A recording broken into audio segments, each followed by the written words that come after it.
Stock market में invest तो करना है, पर शुरुआत कहाँ से की जाए? सवाल बड़ा है ना? तो चलिए आज इसी मुश्किल से दिखने वाले काम को एकदम आसान, एक पावरफुल चेकलिस्ट में बदल देते हैं।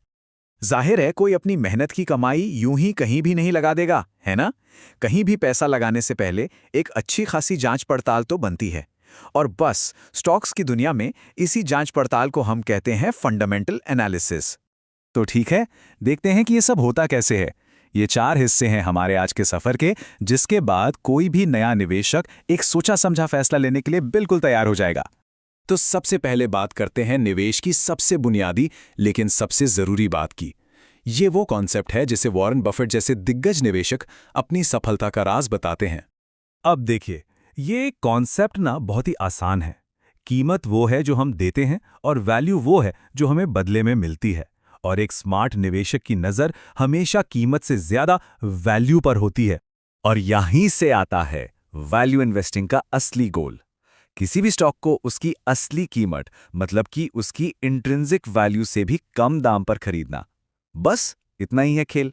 तो किसी भी कंपनी को परखने का जो सबसे पहला फिल्टर है, वो यही सवाल है। अगर इसका जवाब हाँ में है, मतलब कि मौजूदा कीमत असली वैल्यू से कम है, तभी हमें आगे बढ़ना चाहिए। ठीक है, मान लेते हैं कि एक स्टॉक इस वैल्यू टेस्ट में पास हो गया, तो अब क्या? अब वक्त है 4 आसान से नंबरों से उसकी सेहत की एक फटाफट जांच करने का। ये जो 4 सवाल है ना, ये किसी भी कंपनी का एक क्विक फाइनेंशियल एक्सरे करने जैसा है। लेकिन हाँ, एक बात याद रखने वाली है, ये जो आइडियल नंबर दिए हैं, ये हर इंडस्ट्री के लिए अलग अलग हो सकते हैं। मतलब एक टेक कंपनी का पीई एक स्टील कंपनी से बहुत अलग हो सकता है। पीई रेशियो को समझने का एक बहुत ही आसान तरीका है। सोचिए, अगर किसी कंपनी का पीई 10 है, तो इसका सीधा सा मतलब है कि निवेशक उसकी 1 रुपए की कमाई के लिए 10 रुपए तक देने को तैयार हैं। रेशियो तो चेक हो गए, अब जरा कंपनी के पिछले कुछ सालों के प्रदर्शन पर भी तो नजर डालनी होगी। इसको ऐसे समझिए जैसे हम किसी स्टूडेंट का सालाना रिपोर्ट कार्ड देख रहे हों। और घबराने की बिल्कुल जरूरत नहीं है, इसके लिए कोई फाइनेंस की डिग्री नहीं चाहिए। बस 3 चीजों में एक लगातार अच्छा पॉजिटिव ट्रेंड देखना है। तो पहली चीज, क्या कंपनी की कुल बिक्री यानी कि टोटल रेवेन्यू साल दर साल लगातार बढ़ रहा है? हमें एक ऐसा ग्राफ देखना है जो ऊपर की तरफ जा रहा हो। और दूसरी, और शायद इससे भी ज्यादा जरूरी बात, क्या कंपनी का असली मुनाफा, मतलब नेट प्रॉफिट, भी बिक्री के साथ साथ बढ़ रहा है? यह बहुत जरूरी है। और आखिर में, क्या कंपनी की जो कुल संपत्ति है वो उसकी देनदारियों या कर्ज से ज्यादा है?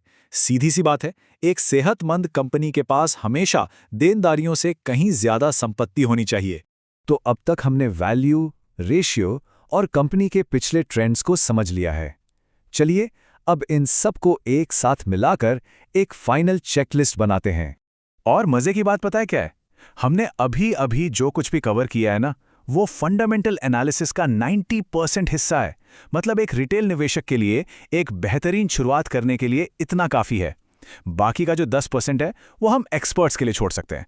अब ये जो बचा हुआ 10% है, इसमें हम बिजनेस को थोड़ा और गहराई से देखते हैं। जैसे, क्या कंपनी का कोई बहुत तगड़ा कॉम्पिटिटर तो नहीं है? या फिर प्रमोटर होल्डिंग्स।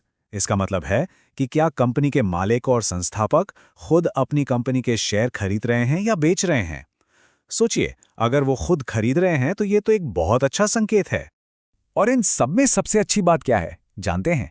ये सारा डेटा और इतने सारे रेशियो खुद कैलकुलेट करने की कोई जरूरत नहीं है।